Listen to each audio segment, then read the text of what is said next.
একটা সময় ছিল ক্যারিবিয়ানদের বিপক্ষে মাঠে নামার আগে প্রতিপক্ষের মনে ভয় ঢুকে যেত। 1975 সালে প্রথম ওয়ানডে বিশ্বকাপে ক্লাইভ লয়েডের নেতৃত্বে অস্ট্রেলিয়াকে হারিয়ে বিশ্ব চ্যাম্পিয়ন হয় ওয়েস্ট ইন্ডিজ। 4 বছর পর 1979 সালেও ইংল্যান্ডকে হারিয়ে টানা দ্বিতীয় বিশ্বকাপ জেতে ক্যারিবিয়ানরা।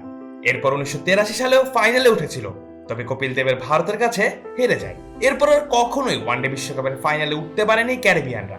তবে তাদের সোনালী যুগ শুধু দুটি বিশ্বকাপেই সীমাবদ্ধ নয়। টেস্ট ক্রিকেটে দীর্ঘ সময় আধিপত্য বিস্তার করেছিল তারা। Clive Lloyd, Viv Richards, Gordon, Desmond হেইন্সের মতো ব্যাটারদের সঙ্গে Michael Holding, Malcolm Marshall, Andy Roberts ও জোয়েল গার্নারের মতো ভয়ঙ্কর পেসারদের নিয়ে গড়ে উঠেছিল এমন এক দল যাদের সামনে বিশ্বের সেরা দলগুলোরও দাঁড়ানো কঠিন ছিল। কিন্তু সেই সাম্রাজ্যের পতন একদিনে হয়নি। সোনালী প্রজন্মের বিদায়ের পর ওয়েস্ট ইন্ডিজ আর ধারাবাহিকভাবে সেই মানের ক্রিকেটার তৈরি করতে পারেনি। অবশ্য প্রতিভার অভাব কখনোই ছিল না।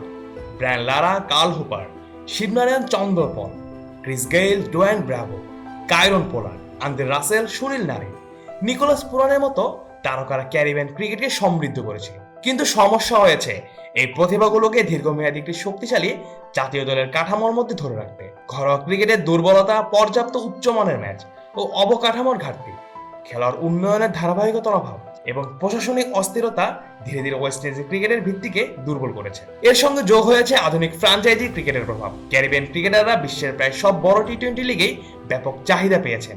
আইপিএল থেকে সিপিএল, বিগ ব্যাশ কিংবা দ্য 100 বিভিন্ন লিগে খেলে ক্রিকেটাররা বড় অঙ্কের অর্থ বিশ্বজুড়ে জনপ্রিয়তা অর্জন করেছেন। ফলে জাতীয় দলের দীর্ঘ সিরিজের চেয়ে ফ্র্যাঞ্চাইজি ক্রিকেট তাদের ক্যারিয়ারও আর্থিকভাবে বেশি আকর্ষণীয় করে তুলেছে। এখানে অবশ্য ক্রিকেটারদের এককভাবে দোষ দেওয়া যায় না। মূল সমস্যা হলো ওয়েস্ট ইন্ডিজ ক্রিকেট এমন একটি স্ট্রাকচার তৈরি করতে পারেনি যেখানে জাতীয় দলের হয়ে খেলাটিও ক্রিকেটারদের কাছে একইভাবে গুরুত্বপূর্ণ আকর্ষণীয় থাকে। বড় খেলোয়াড়দের মধ্যে চুক্তি ও পারিশ্রমিক নিয়ে বিভিন্ন সময় বিরোধ পরিস্থিতিকে আরো জটিল করেছে।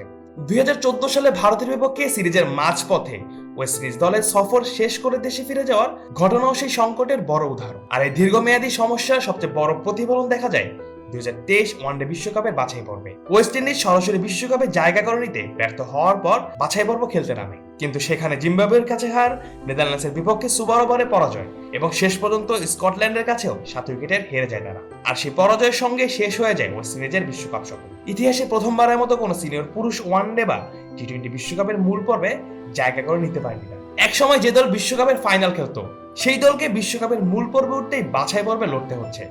এই পরিস্থিতি ওয়েস্ট ইন্ডিজের পতনের গভীরতা সবচেয়ে ভালোভাবে তুলে ধরে। এর চেয়ে উদ্বেগের বিষয় হলো 2023 সেই ব্যর্থতার পরও পরিস্থিতি বদলায়নি। 2027 বিশ্বকাপের জন্য ওয়েস্ট ইন্ডিজ সরাসরি যোগ্যতা অর্জন করতে পারেনি।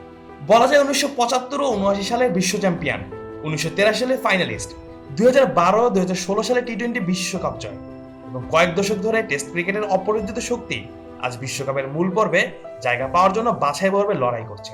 এই মুহূর্তে সবচেয়ে বড় প্রশ্ন, ওয়েস্ট ইন্ডিজ কি আবারও সেই পুরনো হারানো শক্তি, আত্মবিশ্বাস ও ক্রিকেটীয় কাঠামো ফিরিয়ে এনে বিশ্ব ক্রিকেটে নিজের পুরনো জায়গা পুনরুদ্ধার করতে পারবে? কি মনে হয় আপনাদের? কমেন্টে আপনাদের মতামত জানান।